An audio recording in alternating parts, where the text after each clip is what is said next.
Back to RR vlogs. ഞാൻ ഇന്ന് state role ball selection ക്യാമ്പിന് വന്ന വീഡിയോസ് ഒന്ന് കണ്ടാലോ.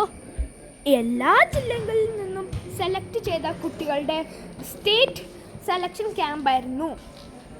ഇത് നടത്തിയത് അടിമാലിയിലെ വിശ്വദീപ്തി CMI പബ്ലിക് സ്കൂളിൽ വെച്ചായിരുന്നു. വലിയ ക്യാമ്പസുള്ള സ്കൂളായിരുന്നു അത്. ഈ സ്കൂളിൽ ബോർഡിങ് വരെ ഉണ്ട്.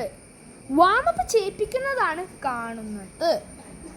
എല്ലാ ജില്ലകളിൽ നിന്നുള്ള കുട്ടികൾ ഇവിടെ ഉണ്ടായിരുന്നു. പാലക്കാട്, തൃശ്ശൂർ, ട്രിവാൻഡ്രം, കോഴിക്കോട്, കൊല്ലം, അങ്ങനെ.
नहीं मुझको एक बार तू लव यू कह दे, क्यों रोक रही खुद को। ओ बेबी दो इश्क मचासी शहर में आग लगाती, कान के झुमके सेक्सी ठुमके टाउन में करे खराबी।